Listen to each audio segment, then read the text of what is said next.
Dije, la respuesta al clamor extraordinario de los siglos.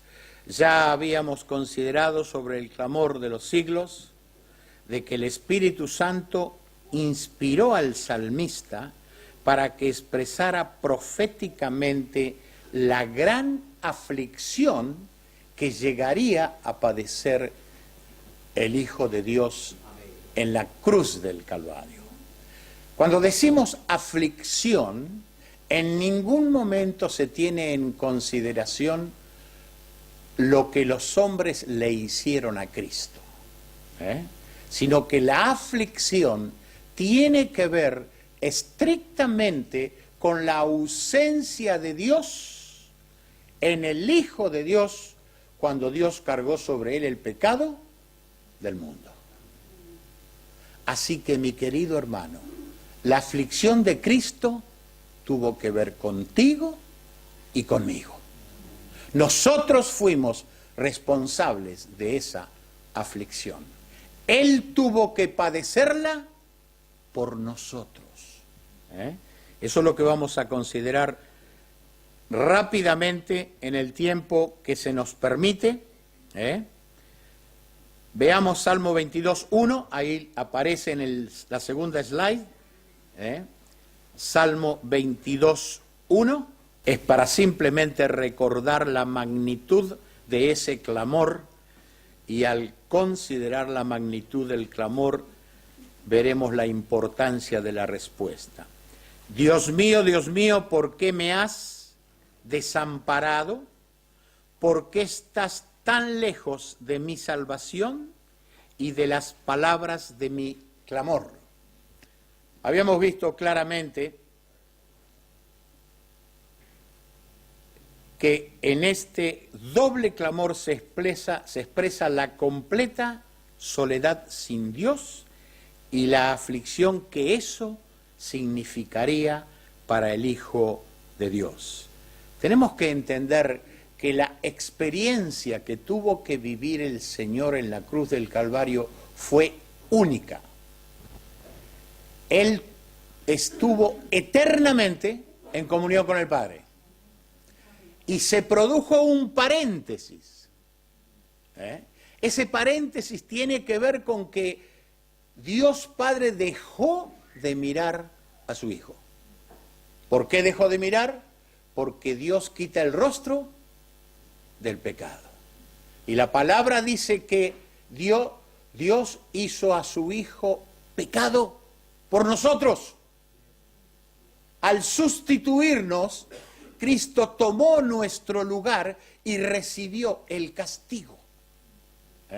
Así que esa es la aflicción que estamos viendo y vamos a ver cuál fue la respuesta. También hemos visto de que el porqué y la razón de tal aflicción, y habíamos dicho para proveer solución al conflicto del pecado del hombre cuando por incredulidad, no por ignorancia. ¿Saben que las personas piensan que se pesca por ignorancia? No, es incredulidad, sobre todo en aquel que escucha el mensaje. Decide no creer. No es que no conoce o no ha sido notificado, porque el Evangelio notifica a los corazones de los hombres y de las mujeres. Simplemente es porque rehúsa creer. Esa es. Entonces, Adán y Eva pecaron por incredulidad. Y hay algo que tenemos que entender, de que ese pecado pasó a través de las generaciones y a través de las edades a toda criatura. Todo ser humano sin Cristo permanece destituido de la gloria de Dios. Esa es una condición permanente de la persona hasta que recibe a Cristo. Si no recibe a Cristo, en esa condición continúa. Envejece, muere en esa condición. No hay cambios. puede haber una mejor forma de comportamiento, puede ser un ciudadano excelente para la sociedad, pero para Dios sigue siendo un destituido. Eso es lo que tenemos que entender, por eso era la necesidad. Este profundo clamor anunció proféticamente a través de los siglos la aflicción del Cordero de Dios que quita el pecado del mundo.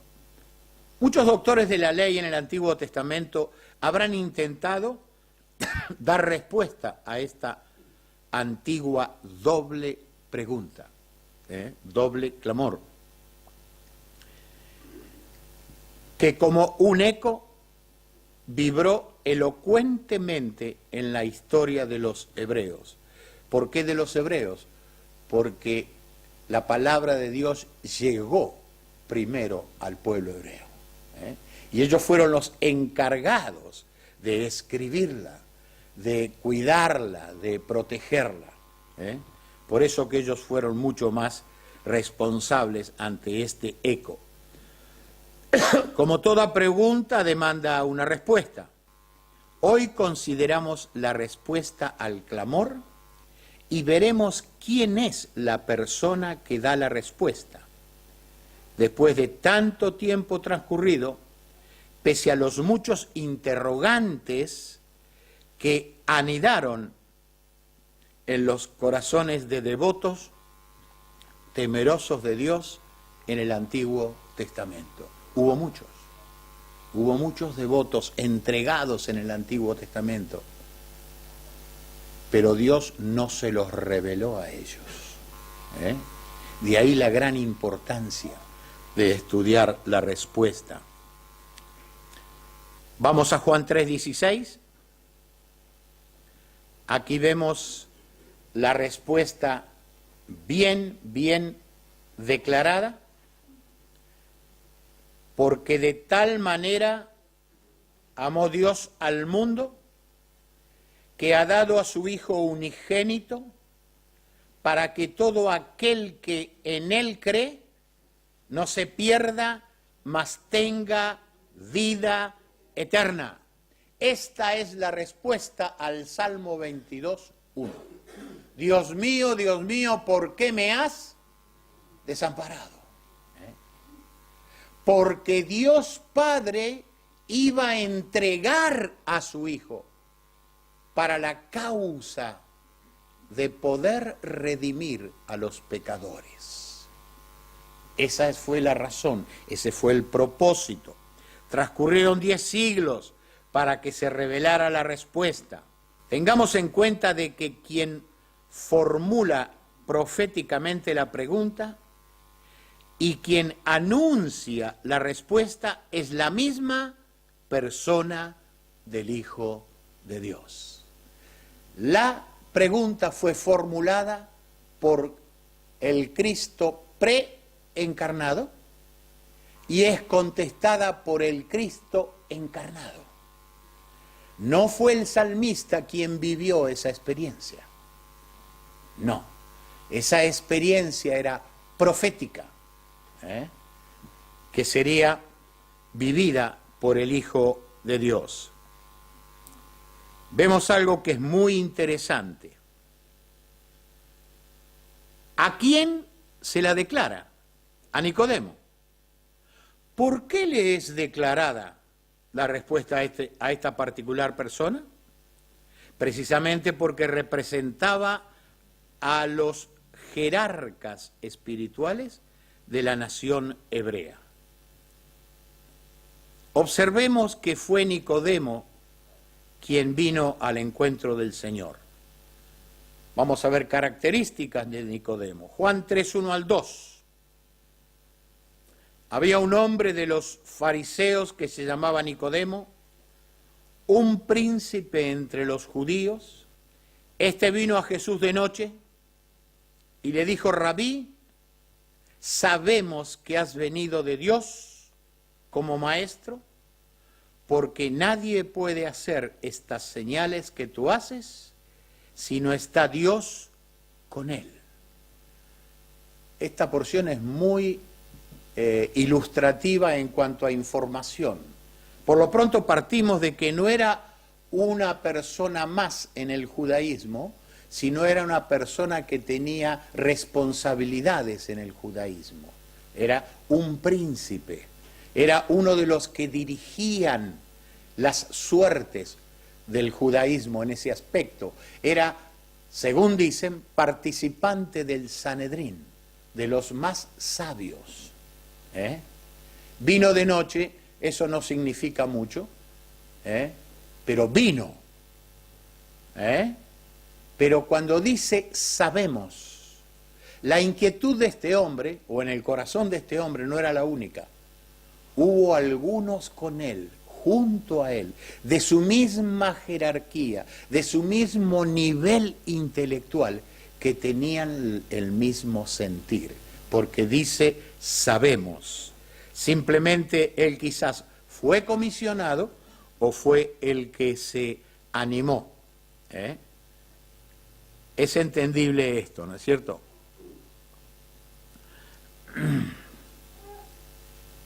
Nicodemo pertenecía a la élite de los sabios que conducía al pueblo. Estos guías espirituales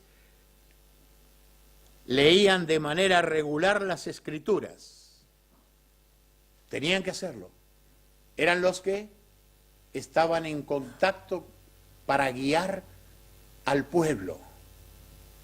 Y habrán leído el Salmo 22 muchas veces y se habrán hecho preguntas, pero Dios no le había dado ninguna respuesta. Cuando Dios guarda secreto, guarda secreto. Hasta el tiempo que Él dispone revelarlo. Que Él dispone revelarlo. Entonces venimos a entender de que esta oportunidad fue la que Dios consideró de revelar a los suyos la respuesta. Nicodemo vino, pero el propósito de Dios o el propósito divino, todo armoniza y se lleva a cumplimiento. Ese fue el momento que el Señor consideró apropiado para revelar a los suyos la solemne respuesta al clamor de los siglos. Consideremos la respuesta. Juan 3:16a.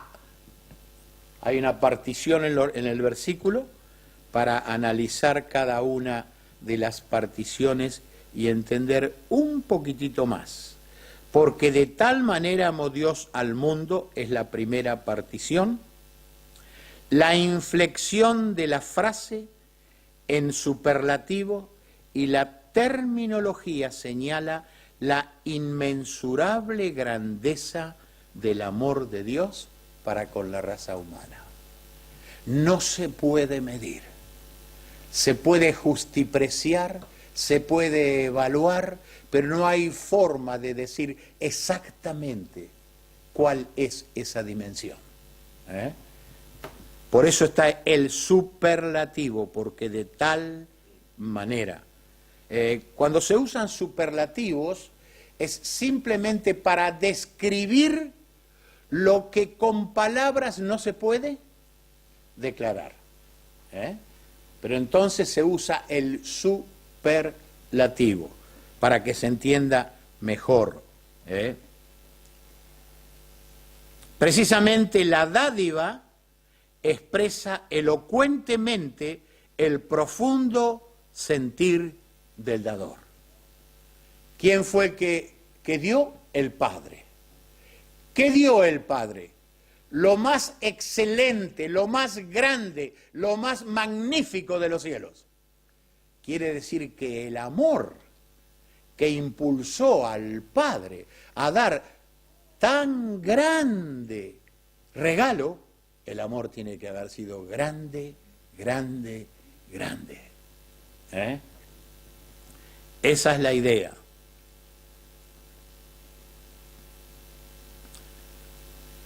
vemos de que podemos entender la segunda frase, parte de la frase, está en 3:16b, que ha dado a su Hijo unigénito.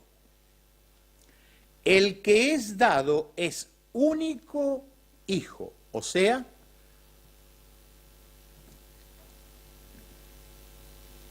más preciado de los cielos. Porque esa es la persona de Jesucristo, mis queridos, lo más preciado de los cielos. Y lo más preciado, ¿por qué? No porque sea mayor al Padre, sino que el Padre lo mandó a descender a este mundo indigno y pecador, lleno de rebeldía en el corazón de los hombres. Y no solamente descendió, sino que vino a morir por esos rebeldes. ¿Y quiénes son los que lo tenemos que apreciar? Sus redimidos. Tenemos que apreciarlo. Por eso que es lo más preciado de los siglos. Lo cual también involucra la venida al mundo por medio de la encarnación, o sea, la unión hipostática,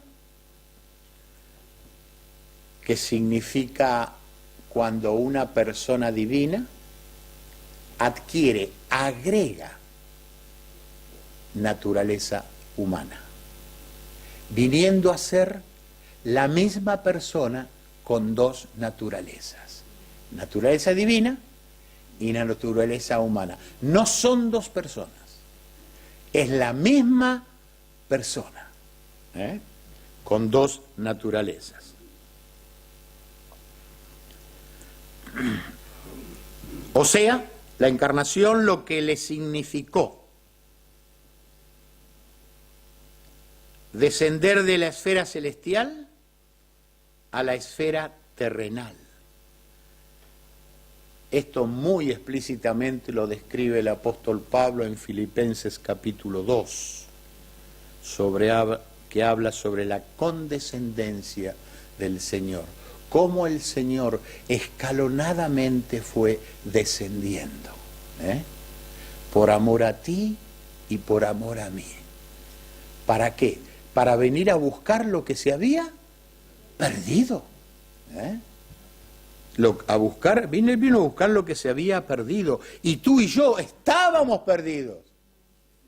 No sé si alguien está escuchando hoy para enterarse de que sin Cristo está perdido. No hay otra forma, hermanos. Porque Él fue el único, el unigénito. Dios no tiene más hijos. Ahora tiene hijos adoptados por gracia. Pero Jesucristo fue el único. Y ese vino a morir por los pecadores. Ministrando entre los hombres y testificando sobre la realidad del Dios vivo y verdadero. ¿Se acuerdan cuando dijo el que me ha visto a mí ha visto al Padre? Eso es. Él testificó con su vida y su ministerio, para luego poner su vida en sacrificio por los pecadores arrepentidos. Él murió por todo el mundo. Él murió por todos los pecados. Y tiene la capacidad de quitar todos los pecados. Pero si no hay arrepentimiento, o sea, reconocimiento genuino de que estamos perdidos, no puede haber salvación. No puede haber salvación. Entonces, aquel que se benefició del sacrificio de la cruz del Calvario tuvo que ver con arrepentimiento y recibir el perdón de los pecados. Si no hay arrepentimiento, si no hay reconocimiento, no hay necesidad de ser salvo. ¿Por qué las personas al escuchar el Evangelio no aceptan? Porque no sienten la necesidad de ser salvos. No han comprendido la necesidad de ser salvos. Eso tiene que ver con la convicción que el Espíritu Santo ejecuta en el corazón de los hombres. 3:16c. Para que todo aquel que en él cree. Esto es muy importante.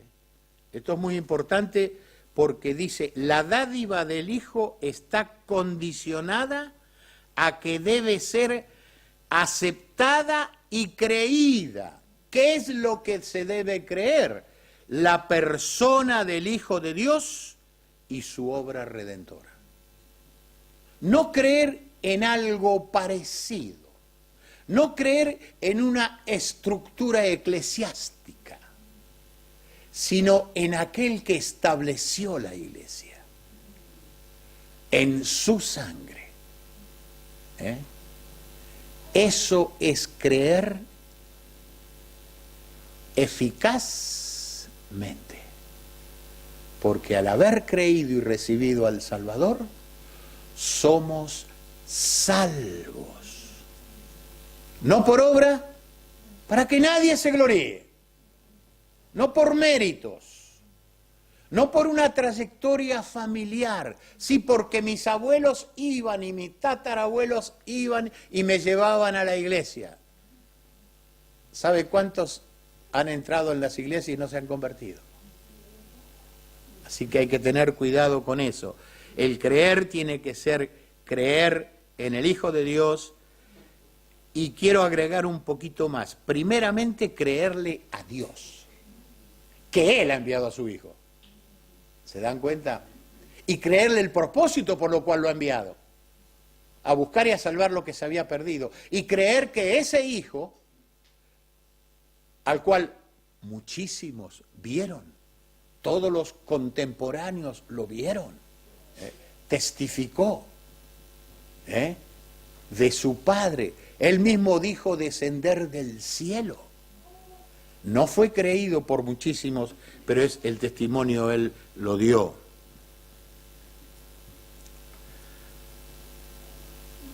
Sin esta aceptación, no es posible ser librados de condenación. No es posible ser librado de condenación. Hubo una sola manera, y miren que Dios es sabio. Él tiene multiforme sabiduría. Sin embargo, no fue posible para Dios Padre evitar la ruptura de comunión con su Hijo. No fue posible. ¿Se dan cuenta? Entonces, para Dios todo es posible, pero hay que creer lo que Él ha dispuesto. ¿Se dan cuenta? Creer lo que Él ha dispuesto, porque Él es soberano. Entonces, si no se cree en el Hijo, nada sucede. La persona que no cree puede seguir haciendo lo mismo que hace, día tras día, que el final es el mismo. No va a haber cambios.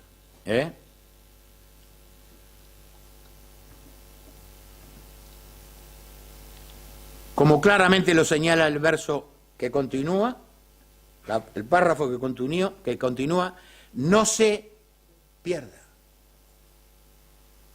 No se pierda.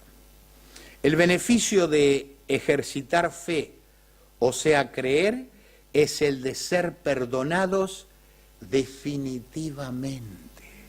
Mire que el perdón de Dios no ha quedado en suspenso.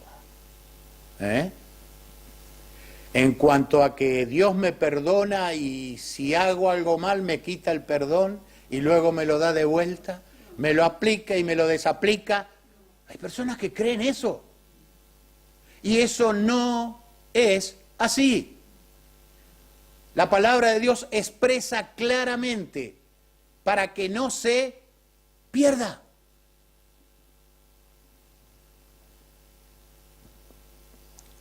Perdonados definitivamente y absueltos de la pena del pecado. Absueltos de la pena del pecado.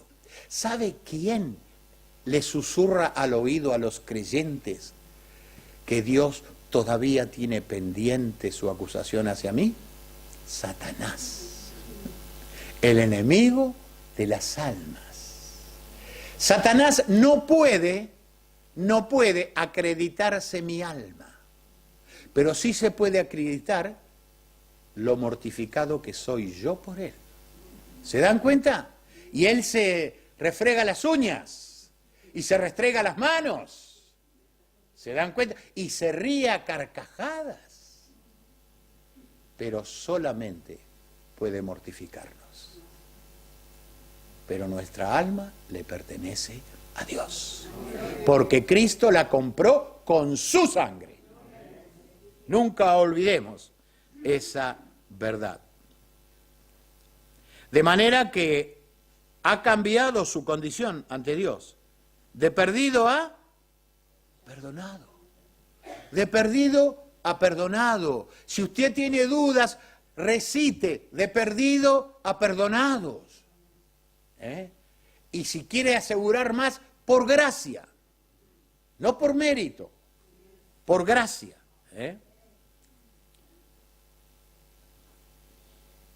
Mientras que toda persona sin Cristo se encuentra bajo la condición de perdido. Perdido. Perdido. No va a cambiar su condición, sino que para que cambie su condición, Cristo debe entrar a morar en su corazón. Es la única mora, la única manera. No importa cuánto usted como persona se sacrifique. No importa cuánto bueno haga usted en este mundo. Si usted cierra los ojos sin Cristo, va a la condenación eterna. Así lo establece la Escritura, Romanos 3:23, por cuanto todos pecaron y están destituidos de la gloria de Dios. Significa de su presencia. Los impíos solamente van a ver a Dios en el día del juicio. Solamente van a ver a Dios en el día del juicio. Por eso es que Dios Padre entregó a su Hijo para que los pecadores tuvieran la posibilidad de ser librados de la justa condenación eterna. Déjeme decir, Dios cuando condene, va a condenar justamente, porque Él es justo. Él no puede ser injusto, es contrario a su naturaleza y sus perfecciones. Romanos 6:23, porque la paga del pecado es muerte. Definitivo, y esto no es negociable, esto es inapelable. Prestemos mucha atención en que esta es una declaración inapelable e inmutable. Dios no va a cambiar de opinión. Dios no va a cambiar de opinión. Es más, Dios ya ha prefijado en su misericordia la salvación de los defectuosos mentales, de aquellos que no tengan la capacidad para razonar, y de los infantes cuando parten a temprana edad. Pero no sabemos cuál es la edad de discernimiento de un niño, porque hay algunos que son tremendos de chiquititos. No lo sabemos, pero sí Dios ha provisto para ellos esa gracia extraordinaria. 3:16, la quinta porción del verso, mas tenga vida eterna. ¿En qué sentencia está la frase? Mas tenga vida eterna. Es una expresión de hoy. No es un proceso a cumplirse. Es un presente, es hoy. Y es afirmativa. No dice quizás tenga vida eterna. Dice tenga vida eterna. Si una persona hoy recibe a Cristo, tiene vida eterna. No es que se va a su casa y en el proceso de la noche va a ir siendo inyectada la vida eterna en él. No, en el momento que recibe a Cristo, tiene vida eterna. Eso es lo que dice el verso. Haciendo referencia directa a Romanos 6:23b, mas la dádiva de Dios es vida eterna en Cristo Jesús, Señor nuestro. ¿Se acuerdan la dádiva del Padre? ¿Cuál fue? El Hijo. Y el Hijo es el que tiene la capacidad de conceder vida eterna. Reforzando el concepto, leemos en primera de Juan 5:11 al 13. Y este es el testimonio que Dios nos ha dado, vida eterna. Y esta vida está en ir a la iglesia. No, ¿se dan cuenta? En su Hijo. Quien escribe es Juan, uno de los discípulos, uno de los apóstoles. Y usa el verbo pasado, quien nos ha dado. Y él estaba en vida todavía. ¿Sabría el lenguaje? ¿Se puede haber equivocado? No. No. Porque esa es la inflexión de la verdad. La verdad que Dios nos ha dado vida eterna. Ahora, evidentemente, no voy a expresar mucho sobre lo que significa vida eterna. Saben ustedes que por el término significa vida sin fin. Pero ¿qué si hablamos de la calidad de vida que Él nos da? Y para que la tengan en abundancia, dice. No abundancia en los cielos. Acá. Cuando te levantás del lecho a la mañana. Tú y yo podemos vivir abundantemente esta vida. Pero las preocupaciones, los malos recuerdos, las malas circunstancias, nos quitan el atraimiento de las promesas de Dios. En vez de ser dulce nuestro paladar, se amarga con sinsabores, de los cuales yo soy el culpable, porque yo soy el que revuelvo la olla. ¿Se dan cuenta? Yo soy el que revuelvo la olla. Ese es el problema, ¿no es cierto? Versículo 12. El que cree, el que tiene al Hijo tiene la vida. El que no tiene al Hijo no tiene, al Hijo de Dios no tiene la vida. Ahí no hay una posición intermedia. Ahí no hay una posición intermedia. El que tiene al Hijo es porque le ha recibido. El que no tiene al Hijo, por razones que solo la persona conoce en su corazón, no le ha recibido. Eso es lo que dice la Escritura. 13, final. Estas cosas os he escrito a vosotros que creéis en el nombre del Hijo de Dios, para que sepáis que tenéis vida eterna. ¿Por qué pone para que sepáis?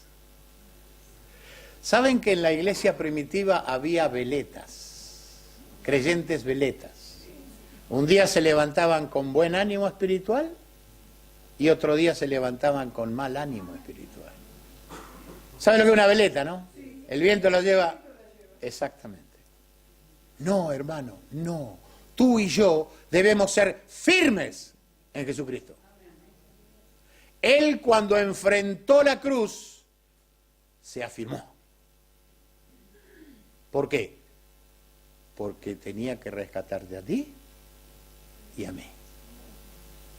Pongamos esa realidad en nuestros corazones.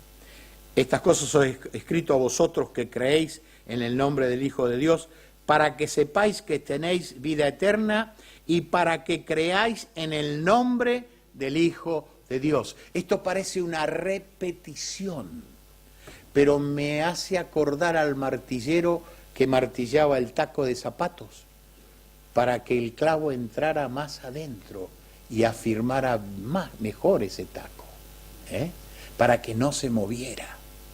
Nosotros en la mente y en nuestro corazón, estas verdades deben ser inamovibles. No importa quién diga A, B, C, puede recitar todo el abecedario, pero que a ti no te conmueva, porque nosotros hemos creído en el Dios verdadero. Y descansamos cada noche en confianza del Dios verdadero. Personalmente mi práctica es, cuando voy a dormir, me acuerdo, en paz me acostaré. Y asimismo, porque solo tú me haces vivir confiado. Esa es la forma. No hay otra, hermanos. Podrán hacer muchos seminarios, pero la verdad es esa. Si tu corazón está anclado en Cristo, no importa las tormentas y las marejadas que se levanten. Hemos visto entonces la respuesta al clamor. Y la respuesta al clamor tuvo que ver contigo y conmigo. Aún faltan más mensajes sobre este tema, pero Dios mediante. ¿Cómo está tu corazón en Cristo? Firme. Tiene que ser así. Y si está debilitado, pídele a Dios y Él te lo va a sustentar. Y Él te lo va a afirmar. Y Él va a renovar el fuego del primer amor en ti. Él es el Todopoderoso. Oremos, hermanos. Señor, ¿cómo no darte gracias por tu palabra? ¿Cómo no darte gracias, Señor, que tú nos has regalado a la preciosa persona de tu Hijo? Gracias, Señor, porque estábamos perdidos, Señor. Irremediablemente perdidos. Pero hemos sido hallados por Cristo. Manera tal que Él tomó nuestro lugar para recibir el castigo.